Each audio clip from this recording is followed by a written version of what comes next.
ዘፍጥረት ምዕራፍ 37 ላይ የጌታን ቃል አብረን እናነባለን። ቁጥር 5 እናንብበው። በጌታ በኢየሱስ ክርስቶስ ስም አነበዋለሁ። ወንድሞቹም አባታቸው ከእነርሱ አብልጦ የሚወደው መሆኑን ሲያዩ ዮሴፍን ጠሉት፣ በቅን አንደበት ሊያናግሩት አልቻሉ። ዮሴፍም ሕልም አለመ፣ ሕልሙንም ለወንድሞቹ ሲነግራቸው የባሰ ጠሉት። ቁጥር 8 ወንድሞቹም ለካስ በላያችን ለመንግስት ታስባለህና ለመሆኑ አንተ እኛን ልትገዛ አሉት። ስለ ሕልሙና ስለ ተናገረው ቃል ከፊት ይልቅ ጠሉት። ቁጥር 11 ወንድሞቹም ቀኑበት፣ አባቱ ግን ነገሩን በልቡ ያዘው። ጌታ የተባረከ ይሁን። ጎናቸው ያለው ሰው አንመለስም ወተናል በሉት። ኦሬዲ ወተናል፣ ልንወጣ አይደለም። ወተናል፣ አንሰማም፣ አናይም። የዘፍጥረት 37 የዮሴፍ ታሪክ ነው። እንደው በእውነት ነው የምላችሁ እንደ መልእክት ነው ልቤ ላይ ቁጭ ያለ። ወንድሞቹ ጠሉት በሚል ሐሳብ ነው የምናገር እና እዚህ ጋር እንግዲህ ሶስቴ ነው አይደል? በ11 ቁጥሩ 3 ጊዜ ጠሉት፣ አብዝተው ጠሉት፣ የባሰ ጠሉት፣ ቀኑበት የሚል በጣም በተደጋጋሚ በዚች ክፍል ላይ ያለ እና በጣም እግዚአብሔር በእናንተ ላይ አጀንዳ ካለው ማንም ሊጣላችሁ ይችላል። ወንድሞች ከተባለ ማንም ይጣላቸዋል። እና መጽሐፍ ቅዱሱ እንደሚነግረን ያዕቆብ ከወለዳቸው ልጆቹ መካከል ከመጨረሻው ሁለተኛ ነው አይደል? ይሄ ልጅ ከዮሴፍ በኋላ የወለደው ቢንያምን ነው። ቤንኦኒ ነው አይደል? ትክክለኛ ስሙ ቤንኦኒ ማለት የቀኝ እጄ ልጅ እንደማለት ነው። የራሔል ልጆች ናቸው አይደል ሁለቱ?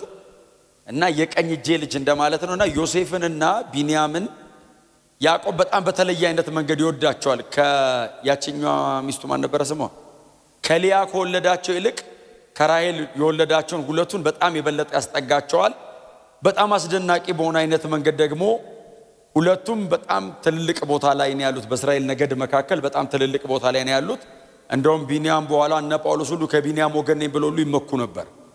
እና ዮሴፍን በእርግጥ ሁለቱን ልጆቹን አባቱ ቀኝና ግራ እንደዚህ አጠማምሮ ጸልዮ አንደኛውን ቀላቅሎታል ወደ ላይ።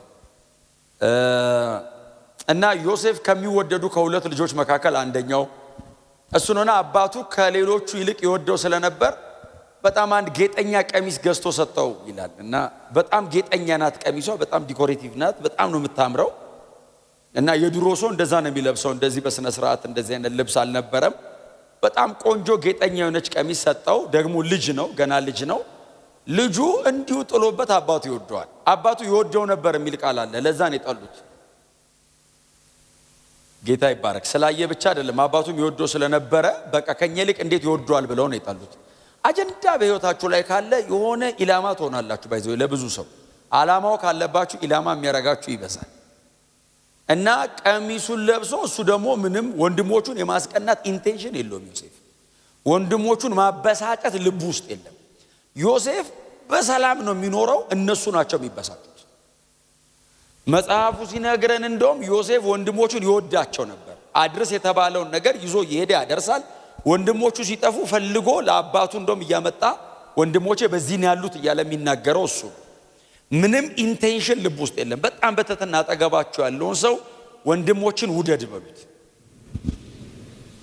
አዎ አሁን እናንተ ውደዱ፣ ማንም ይጥላችሁ፣ እናንተ ውደዱ። አሁን እናንተ እኔ አሁን እዚህ ቤት እናንተ ሁላችሁም ዮሴፍ ናችሁ። እግዚአብሔር ይመስገን። ማንም የፈለገውን ሊሆን ይችላል። የእናንተ ኢንቴንሽንና ሞቲቭ ግን ንጹህ መሆን አለበት። እግዚአብሔር እድሜያችሁን ሁሉ ከእናንተ ጋር እንዲኖር፣ እግዚአብሔር ከእናንተ ጋር በዘመናችሁ ሁሉ እንዲሰራ፣ ያለ ጸጸት እግዚአብሔር በብዙ ስኬት ከእናንተ ጋር እንዲቆም የእናንተ ኢንቴንሽን፣ የእናንተ ሞቲቭ፣ መነሻ ሐሳብ፣ ውስጣችሁ፣ ልባችሁ ንጹህ መሆን አለበት። ዮሴፍ ልቡ ንጹህ። ወንድሞቹ ናቸው ክፉ፣ ወንድሞቹ ናቸው ተንኮለኛ። ዮሴፍ ልቡ ንጹህ ነው። ቀኑበትም ጠሉትም የሚለው እነሱን ነው። እሱ ለመጠላቱ የሚሰጠው ምላሽ ፍቅር ነው። ለቀናታቸው የሚሰጠው ምላሽ በጎ ነገር ነው። በፍጹም የሚያደርገው ፕሪቴንድ እያደረገ አይደለም፣ እያስመሰለ አይደለም። ጄኒውን ነው ዮሴፍ፣ ጄኒውን ነው። ክብር ለኢየሱስ ይሁን። እና በቀሚሷ ላይ እችን ቀሚስ የሰጠው አባቱ ያዕቆብ ነው። አባቱ ያዕቆብ ብቻ ሳይሆን እግዚአብሔርም ዮሴፍ ላይ አይኑን ጥሏል። ዮሴፍ አንድ በቤቱ መካከል ያለ ግለሰብ፣ አንድ የቤቱ ልጅ ብቻ አይደለም። የሚቀጥለውን የእስራኤልን 400 ዓመት የግብፅ ቆይታ ሪቫን ቆርጦ የሚያስጀምረው እሱ። ከዮሴፍ ጋር ነው አባቶች የሚገቡት። እግዚአብሔር ለአብርሃም የተናገረውን ትውልድ ለ4 ክፍለ ዘመን በሌላ አገር ይኖራል ያለውን ሪቫን ቆርጦ የአባቶቹን 400 ዓመት ቆርጦ የሚያስገባው እሱ። እግዚአብሔር አይኑን ጣለበት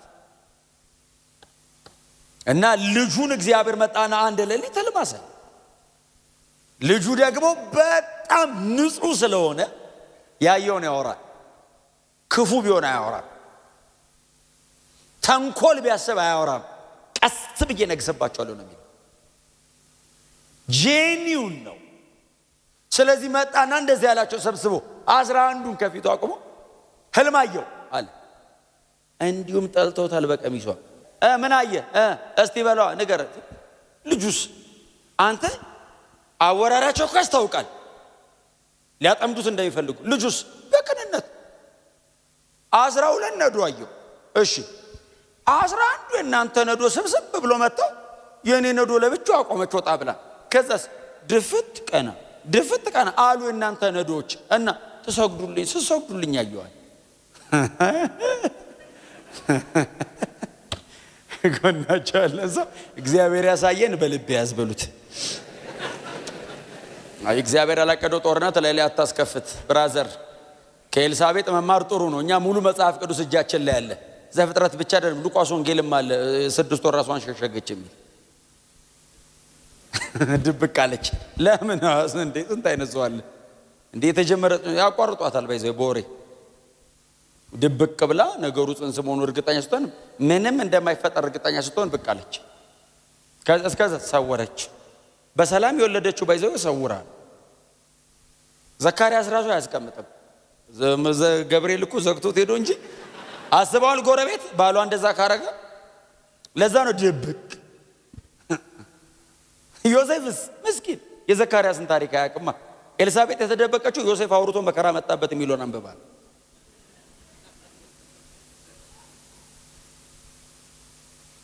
ሄዶ ስሰግዱልኝ አየው ሲል ጠሉት ይላል። ጠሉት። ከዛ አባቱ ይወደው ነበር ይላል። ከዛ መሃል ላይ እንደገና ከዛ ድጋሚ ህልም አየ። 11 ከዋክብት አለ።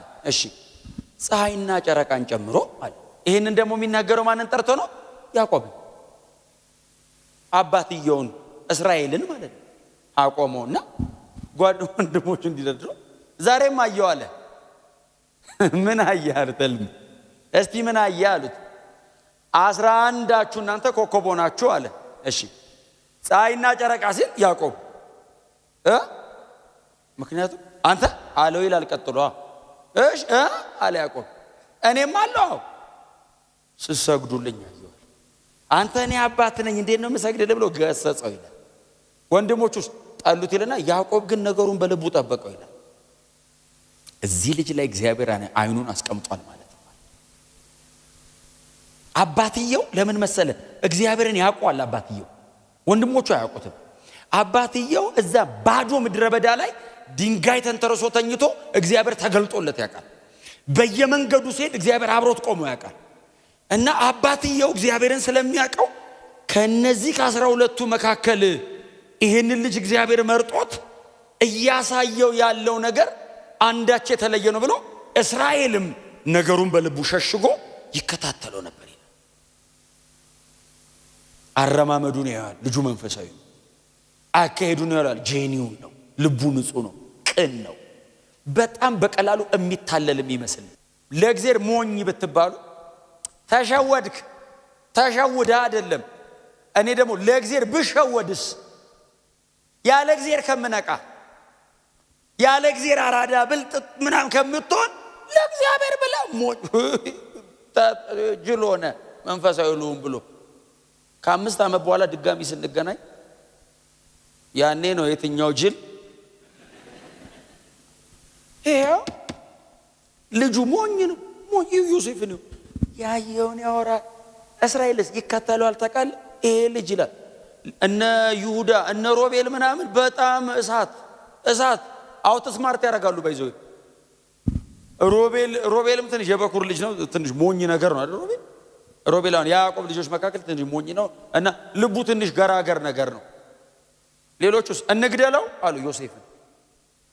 አንተ ወንድሞቹ እኮ ናቸው እንግደለው ሲሉ ዮሴፍስ ሮቤልስ አረ ከምንገለው እንደው በእውነት ዝም ብለን እንሰራው። ይሁዳስ እንሽጠው። ይሁዳዎች እሳት ናቸው። የብሉይ ኪዳኑ ዮሴፍን ሸጠ፣ አዲስ ኪዳኑ እሳት ነው። በቃ ትራንዛክሽን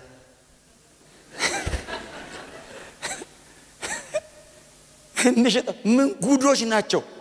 እሱ ብቻ ነው ምስኪን ታውቃል። እሱና ኢየሱስ ታናሽ አለ አብሮ እረኝነት የማይላክ ቤት አባቱ እግር ስር የሚቀመጥ ቢንያም የሚባል ሁለቱ ንጹህ ናቸው። ሁለቱ ጄኒዩን ናቸው። ዮሴፍ ባየው ህልም ምክንያት ተጠላ። እግዚአብሔር ባሳየው ነገር ምክንያት ተቀናበት። በድሎ አይደለም፣ አጥፍቶ አይደለም፣ ኃጢአት ሰርቶ አይደለም። እግዚአብሔር በሰጠው ጉዳይ ነው የተጠላው። የጠሉት ጠላቶቹ አይደሉም፣ ወንድሞቹ ናቸው የጠሉት።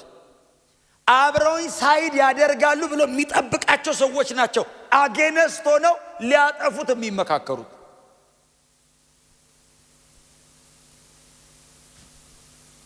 እግዚአብሔር ባሳያችሁ ጉዳይ እርግጠኛ ከሆናችሁ ይሄ ታሪክ ነው የሚደገመው። እናንተ ሌላ እርግጠኛ መሆን ያለባችሁ ጉዳይ እግዚአብሔር እንዳሳያችሁ ብቻ ሳይሆን ልባችሁ ንጹህ መሆኑ። እግዚአብሔር በተናገረ ጉዳይ ካንተ እምነት በላይ የሱ ታማኝነት አለ። እርግጠኛ መሆን ያለብህ ግን ልብ ንጹህ መሆኑን ነው። ጄኒውን መሆንን ነው። እግዚአብሔርን መውደድህን ነው። ምንም ነገር ሁን መተ እግሩ ስር ለመውደቅ ልብ ለእግዚአብሔር ክፍት መሆኑን ብቻ እርግጠኛ ሁን። እንደ ወንድሞቹ ተንኮል ያሰበቀን ማንም አይደለም። ራሱ በገዛ እጁ እግሩን ጎትቶ ይጥለዋል። በገዛ እጁ ነው የሚጥለው፣ ማንም አይጥለው። እሱ ጄኒውን ከሆነ ግን እግዚአብሔር ይዋጋለታል። በዮሴፍ ፕሮግራም ውስጥ በሌላ አይነት ዲዛይን እግዚአብሔር ያለው ቦታ ያስገባዋል። ዮሴፍ ዲዛይን ውስጥ የለም። ባይዘው ከዚህ በኋላ ያለው ህይወት ዮሴፍ ዲዛይን ውስጥ የለም። እኔ ብዙ ጊዜ ስላስተማርኩት እዚህ ዛሬውን ደግሜ ብዙም አልናገርም።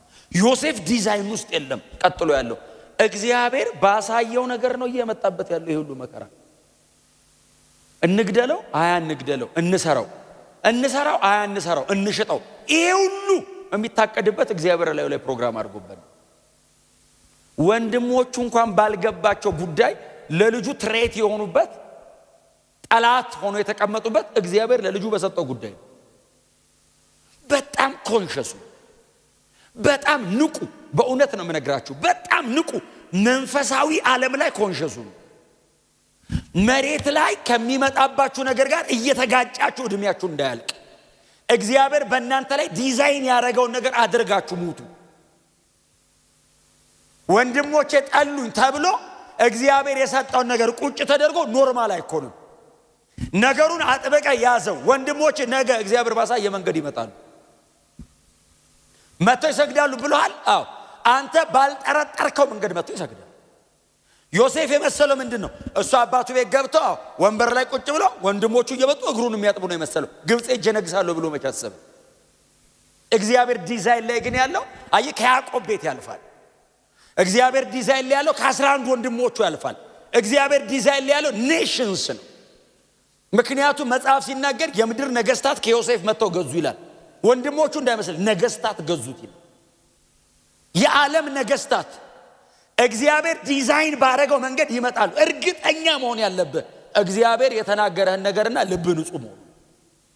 የተናገረ ይፈጸማል። ሲናገረ አንተም ብሎ አይናገርም፣ ራሱን አይቶ ነው የሚናገረው። አቋቋመ፣ አረማመደ፣ አሯሯጣ፣ አጸለየ ብሎ አይደለም የሚናገር። ከተናገረ በኋላ ነው ጸሎት የምታገኘው።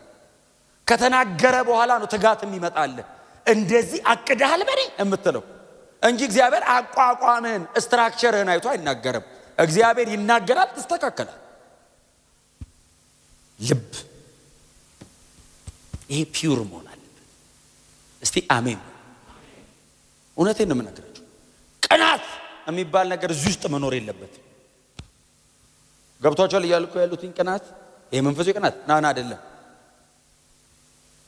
በወንድሞች ላይ ያለ ቅናት፣ አጠገብ ባለ ሰው ላይ ያለ ቅናት ገዳይ ነው። ሱሳይድ እንደማረግ ቁጠረው። ቅናት ካለ ላይ ራስን እንደማጥፋት ቁጠረው። ጄኒውን ከሆንክስ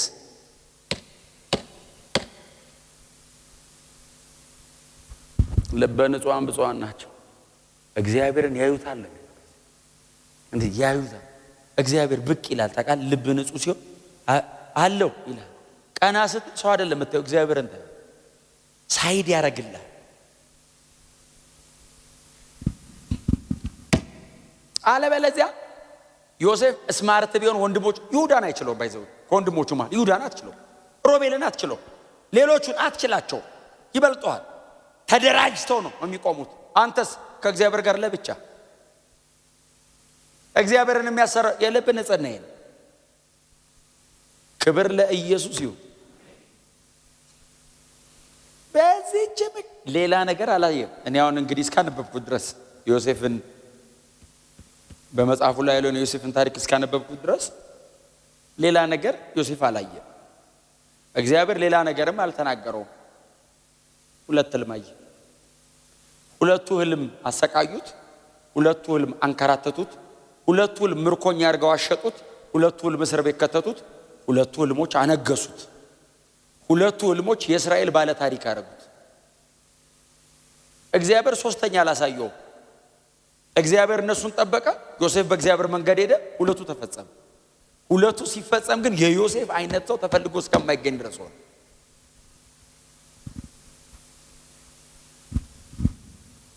የተሸጠበትን መንገድ አሰባችሁታል? ምን አይነት ዲስአፖይንትመንት! ተሸጠ። ትነግሳለህ ብለኸኝ ነው የሚሸጠው? እነሱ ላይ ነው ትነግሳለህ ያልከኛው? ትቻቸው እኮ እየሄድኩ ነው። እንዴት ነው የምነግሰው? እነሱ ይመጣሉ እኮ ነው፣ አንተ አትመጣም ነው። መተው ነው የምትነግሰው። ዮሴፍ ግን በጣም ዲስአፖይንት ሆኗል። ታውቃለህ? ተሽጦ ሄደ። ከዛስ ጳጢፋራ የሚባለው ሰው እየገዝቶት ከእስማኤላውያን የቤቱ አለቃ ባይዞ በኋላ ነው የሆነው። መጀመሪያ ዘበኛ ሊትራሊ ቃሉ ጥበቃ ሆነ። በር ላይ ነው የሚቆመው። ከዛስ በር እየከፈተ ያስገባል፣ ያስወጣል። ከዛስ የጳጢፋራ ሰረገላ ሲመጣ ይወለውላል። ጳጢፋራ እንትን ሲል ተቀብሎ እየሮጠ ያደርሳል፣ ይመለሳል። መጽሐፍ ሲናገር ጳጢፋራ ዮሴፍን አየውና እግዚአብሔር ከዮሴፍ ጋር እንደሆነ አየ። ጥበቃ ሆኖ እግዚአብሔር አብሮታል። መጽሐፍ ሲናገር ላሳድግህ ነው አለው። ምን በቤቴ ላይ አለቃ ትሆን? እሺ ከሚበላው በቀር በሁሉ ነገር ከሚጎርሰው በቀር ነው የሚለው። እንደውም መርዚ ኑሮ አይኑሮ ለዮሴፍ ብትገለኝ አንተ እንደማገለኝ ያውቃለሁ፣ እግዚአብሔር ካንተ ጋር አለ። በርስቱ ላይ ሾመው ከሚስቱ በቀር ካንቺ በቀር። ዮሴፍ ነው ያለው። ባይዘይ ጳጢፋራ ሲል አልሰማንም፣ ግን ለዮሴፍ ግን ነግሮታል ለብቻው። አይ ቲንክ እሱ አልሰማችም። ምክንያቱም ነገራታ ካንቺ በቀር በጥሪቱ ላይ ሾሞኛል፣ አንቺን ግን አልሰጠኝ ሚስቱ ስለሆነች። ከዛው በሙሉ በዚህ አቋሙ እስር ቤት ገባ። የመንገሻ መንገድ በቃ እየመጣው ነው ወደ ዙፋኑ ሲል ወደ እስር ቤት ቤዝመንት ብራዘር በረዶ ክፍል የሚሰቃይበት። ቀጥሎስ ምንም አይነት ፋይል የለውም። ምን አጠፋ የሚል ፋይል የለውም። ፍርድ ቤት ተጠርቶ የሚጠየቅበት ቀጠሮ አያዝለትም። ለምን? ዝም ብለው ነው የወረወሩት። ሌላው ተከሶ የገባ ከሆነ ክሱ ይታያል። ዮሴፍ የክስ ፋይል የለውም። ለዛ ነው እኮ ህልም ፈቶ የሁለቱን ህልም ፈቶ ያኛውን አንተ ትሞታለህ አለው። አንተ ችግር የለውም ባታስበኝ፣ አንተኛው ግን ወደ ስራ ትመለሳል። ያኛው ይሰቀላል። ምንም ይሰቀሉ ሰው ያሰበው አላሰበው። አንተኛው ግን ወደ ስራ ስለምትመለስ ሂድና ለንጉሱ ንገርልኝ፣ ያለ ክስ ያለ ችግር ያለ ጥፋቴ ነው የታሰርኩት። ወደ ንግስና ደና እየሄድኩ እያለ ይኸውልህ መልሶ ጣለኝ።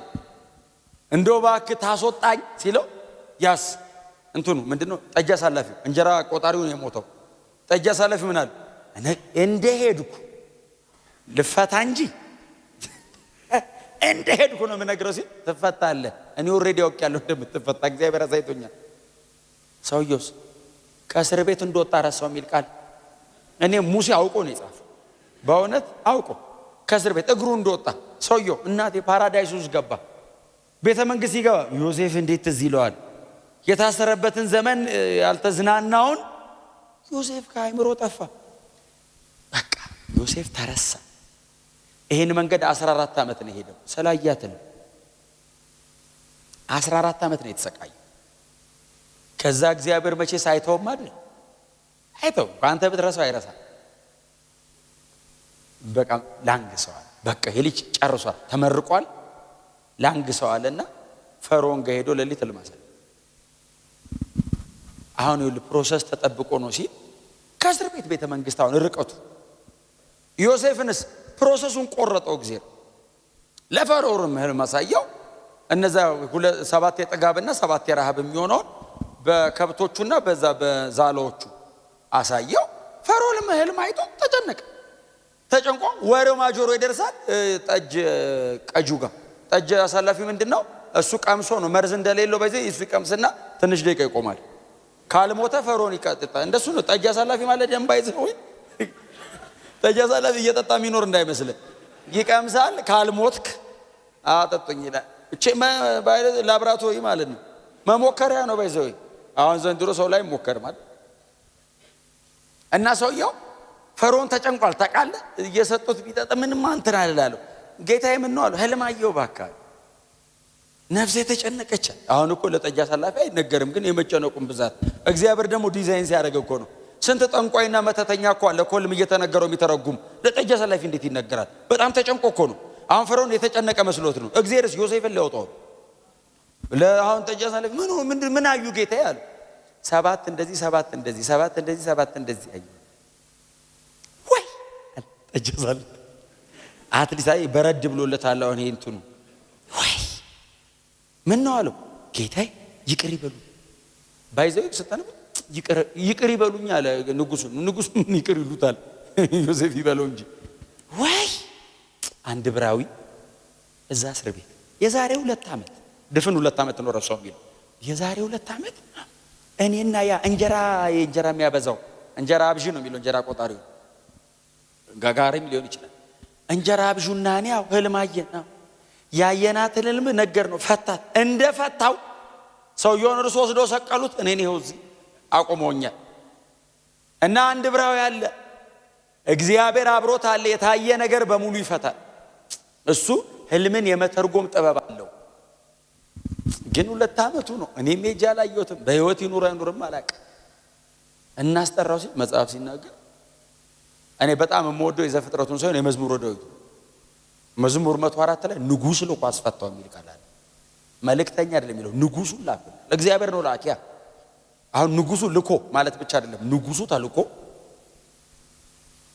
እግዚአብሔር ከፓላስ ወደ ፕሪዝን ማለት ሄዱ። ንጉሱ የጠበቃዎች አቤት ዮሴፍን አምጡት ሲል ሰማ። ገብተው ቼክ ሲያደርጉ ጺሙ አድጓል፣ ጸጉሩ አድጓል፣ ልብሱ ቆሽሿል እና ንጉስ ፊት መቆም የሚችልበት አይደለም።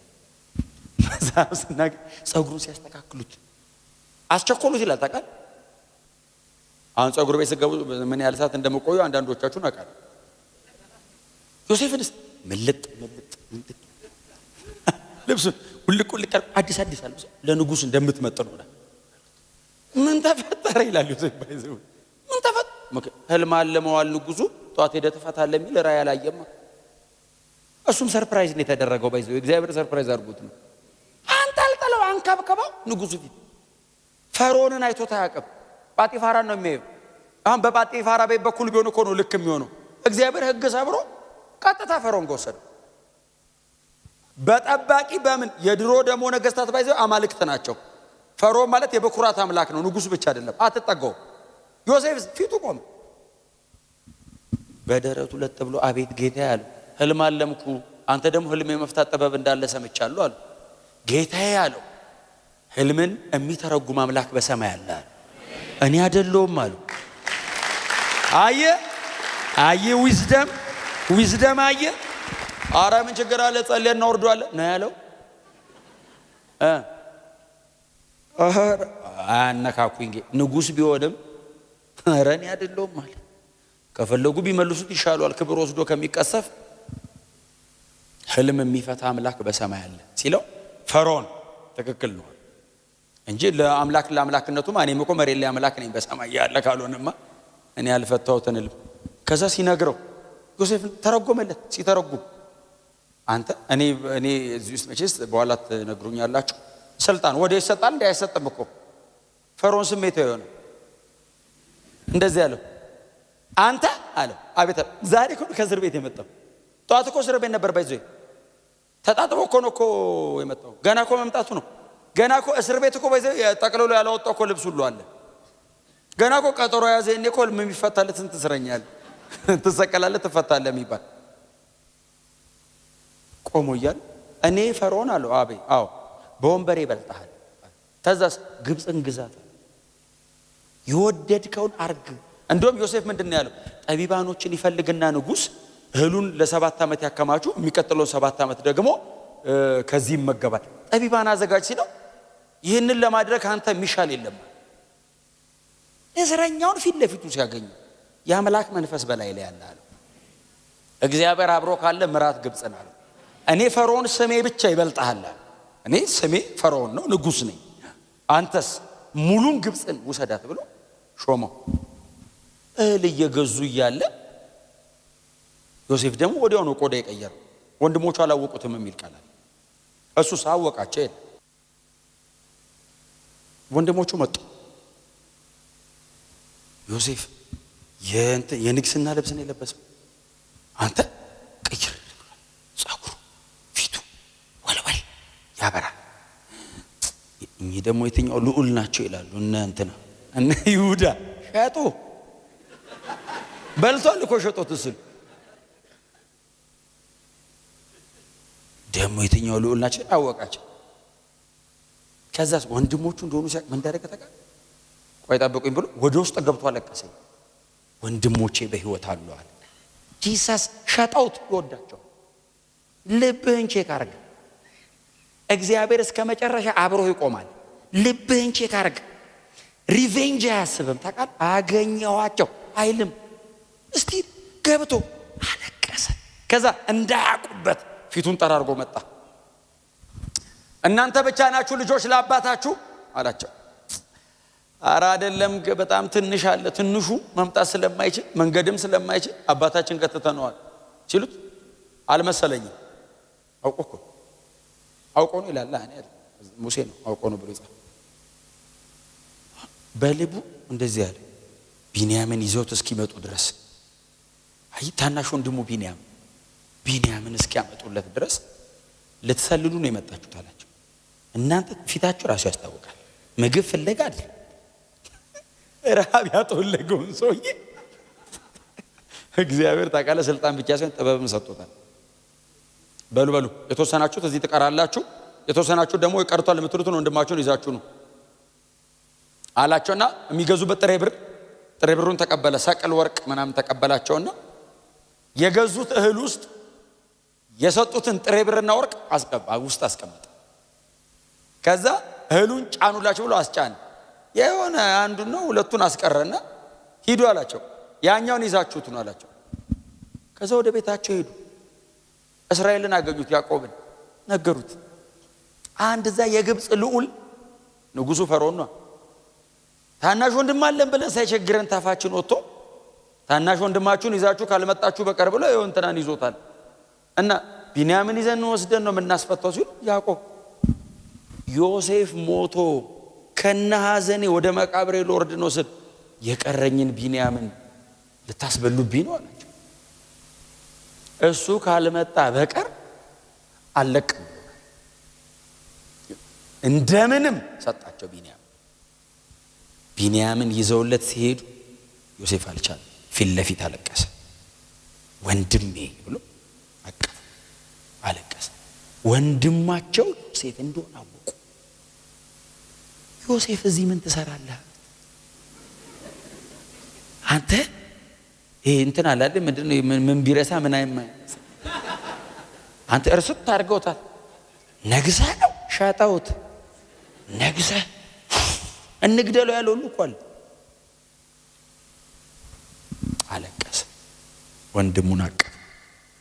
ሂዱና ለአባቴ ልጅ ዮሴፍ በሕይወት አለ በሉት፣ ይዛችሁት ነው ብሎ ሰረገላ አድርጎ እህል ጭኖ አባቱ እንዲመጣ ላከ።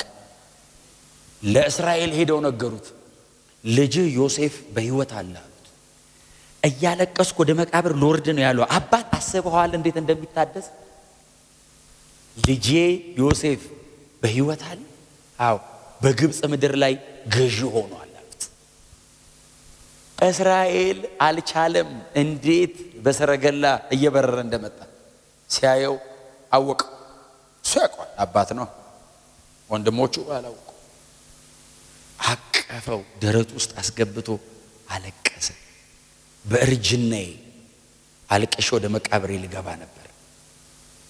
ዮሴፍስ ሁለቱ ልጆቹን ይዞለት መጣ። ኤፍሬምና ምናሴ ይዞለት መጣ። እነዚህ ልጆቼ ናቸው አለ። እስራኤል ምርኩዙን ተደግፎ እባርካቸዋለሁ፣ ያንተን ልጆች እባርካቸዋለሁ። የዛን ቀን እኔ ሙሴ ለምን እንዳልጻፈው አላቅም እንጂ ወንድሞቹ አሁን ምንድነው የሚሆኑት? ደም ለውሰው ወስደው አብሮ የበላ ያለ እኮ አለ። እነሱ ቁልጭ ቁልጭ ይላሉ መሃል እንዲህ ይላል። አባትና ዮሴፍ ደግሞ ያለቅሳሉ። ቢንያምን መሃል አስገብተው ኤፍሬምና ምናሴን አምጥተው ያየው ህልም ያሳየው መከራ ብዙ ነው። የሰጠው ክብር ግን ወደር የለው። ከሁሉም የሚበልጠው እግዚአብሔር አብሮት ተራመደ። እግዚአብሔር ከዮሴፍ ጋር አብሮ ኖረ። ዮሴፍ በግብፅ ምድር አረጀ፣ እድሜ ጠገበ። ሊሞት ሲል ሰበሰባቸውና እንደዚህ አላቸው፣ እግዚአብሔር መጎብኘትን ይጎበኛችኋል። ለእስራኤል ይሄ ምድር የእናንተ አይደለም፣ እግዚአብሔር ይጎበኛችኋል አላቸው። ስሙ ምን እንዳለ ታውቃላችሁ? እግዚአብሔር ሲጎበኛችሁ አጽሜን ይዛችሁ ከዚህ ምድር ውጡ አላቸው። እዚህ ምድር የፈርዖኖች መቃብር ውስጥ ነው ያስቀመጡት። ያኔ የሚወጣው ትውልድ ይዞኝ ይውጣል። እዚህ ምድር እንዳታሳርፉኝ፣ እማርፈው እግዚአብሔር ለአባቶቻችን ቃል የገባበት ምድር ነው ብለው ከ400 ዓመት በኋላ ሲወጡ ባይዘው የዮሴፍን አጽም ይዘውት ወጡ። ኢያሱ መጽሐፍ ላይ የዮሴፍን አጽም ወስደው በተምናሴራ ይሁን ብቻ በሱ ርስት ላይ አሳረፉት ይላል። ሙሴን ጨምሮ በጣም ታላላቆቹ ምድረ በዳን የቀሩት ዮሴፍ በአጽሙ ከነዓን ገብቷል። አጽሙ ወረሰ። he was prophesy ተንብዮ ነበር። ትጎበኛላችሁ። ያኔ ስትጎበኙ የሚጎበኘው ትውልድ ይዞኝ ይሂድ። እንደዚህ በአይኔ ባላየው አጥንቴ ግን ይረፍ። እግዚአብሔር ካላችሁ ይፈጸማል። ልባችሁን ቼክ አድርጉ። ንጽህናችሁን ቼክ አድርጉ። ልቤ ክፋት የለውም፣ ልቤ ተንኮል አያስብም፣ ጄኒውን ነኝ። እንደዛ ከሆነ ልባችን በእውነት ነው የምላችሁ፣ እንታለል፣ ያመለጠን ይምሰል፣ የቀረብን ይምሰል፣ ወደኋላ የቀረን እንምሰል፣ ምንም ሁኑ ልባችሁ ንጹህ ከሆነ በጣም ከፊት ረጅም ርቀት ሮጦ ያያችሁት ሰውዬ የሆነ ቀን ወደኋላ ታዩታላችሁ። አይፈጽም። እስር ቤት ጎርውሮ የጣለው ጳጢፋራ ዮሴፍ በፈርዖን ተሹሞ ሲቀመጥ ጳጢፋራ አንዱ ከሱ ስር ያለው ጳጢፋራ እንደዚህ ሩቅ የሚሆን ሰውዬ እንደዚህ ልቡ ግን ንጹህ። ክፉ ያደረጉበትን ሰዎች ሲያገኛቸው መረቅ፣ ባረክ፣ መኖሪያ አመቻች። እግዚአብሔር እድል ቢሰጠኝ የምትሉት ነገር ካለ እድል ቢሰጣችሁ ባርኩ፣ እድል ቢሰጣችሁ መርቁ። እግዚአብሔር እድል ከሰጣችሁ አጠገባችሁ ላለው ሰው በር ክፈቱ። እድል ከሰጣችሁ እግዚአብሔር አጠገባችሁ ያለው ሰው የሚወጣበትን እድል አመቻቹለት። ዳዊት ሳኦል አሳዳጁ በጣም ግልጽ ጠላቱ ግልጽ በጦር ወርውሮ ስቶታል። በዚህ በጦር አንተ ለቀልድ ይወረወራል እንዴ? ሊያጣብቀው እኮ ከግድግዳ አጣብቆ እዛ እንትን ወርውሮ በሚገልበት እጁ ደሞ ጦረኛ ነው ባይዘው። ሳኦል ባይዘው ኢላማ ስለማያውቅ እንዳይመስል እጅግ ጦረኛ ነው ባይዘው። ሳኦል በጣም ጦረኛ ነው። ሳኦል የሞተ ቀን እኮ ዳዊት እኮ ያለቀሰው ለቅሶ ኃያላን እንዴት ወደቁ እኮ ነው ያለው። ኃያል ነው የሰውዬ እንደ ዱር ሚዳቋ ነው እኮ ይሏል እኮ ሲዘምርለት። ፍጥነቱ አትችሎም ሳኦልን። የእግዚአብሔር አጀንዳ ስላለበት ነው ዳዊት እኮ የተረፈው እንጂ ዳዊት በጣም ሩጫ ጎበዝ ስለሆነ እንዳይመስል። እንደዛ እያሳደደ በጦር ሊገለው የሚፈልገውን ሰውዬ ሊገለው መጥቶ እስቲ የመጣው ሊገለው ሌሊት በተኛበት ዳዊት ደረሰበት አገኘው። ታውቃለህ ከምድር ሊያጣብቀው የሚችልበት ሰዓት ላይ አጠገቡ ያሉት ምን እንዳሉት ታውቃለህ? አላነበባችኋትም? እግዚአብሔር ጠላትን በእጅ ሰጥቻለሁ ያለ ዛሬ ነው። ትንቢቱን አስታውሶ ታውቃለህ? እግዚአብሔር ጠላትን ሰጥቻለሁ ሲል ሰምቻለሁ። ይሄው በለው አጣብቀው ሲለው እግዚአብሔር በቀባው ላይ እጄን አላነሳም አለና የልብሱን ጫፍ ቆርጦ ይዞ ሄዶ ተራራ ላይ ቆመና ምን እንደተቃል አቤኔር ሆይ ሳኦል አላለም። ንጉሱን ትጠብቅ ዘንድ እንዴት ተሰንፋለህ? እግዚአብሔር የቀባውን አጠብቀው። ሳኦልን አይደለም ያወራው። ሳኦል ማይተከበረ ሰው ነው። ጠባቂውን የጠራው አቤኔር። አቤት ዳዊት ንጉሱ የቀባ እግዚአብሔር የቀባው ንጉስ እንዴት አጠብቅም ሲል ሳኦል ልጄ ዳዊት አለው። አወቀ። ታውቃለህ አጠገቡ መጥቶ ልብሱን ቆርጦ እንደሄደ ትገለኝ ዘንድ እንደምትችል አውቄአለሁ። ልጄ ሆይ ማረኝ። ሪቬንጅ የለም ዳዊት ልብ ውስጥ በመባረክ ነው። ዳዊት ሳኦልን አልገደለውም። አርጅቶ ነው የሞተው። በኋላ ላይ እንደውም በጦርነት መሃል ነው የሞተው፣ ግን አርጅቶ ነው የሞተው። በ80 ዓመቱ ነው የሞተው ሳኦል። ዳዊት ለምን መሰለ በንግስና ያለ ሞተው? ሳኦልን አልገደለው። ዳዊት አርጅቶ የሞተው ሳኦልን አልነካው። ሳኦልን ቢገለው የዛን ቀን የሆነ ሰው መጥቶ ይገለው። ሳኦልን አልነካ። ታዲያ አርጅቶ ለልጁ ለሰለሞን ሰጥቶት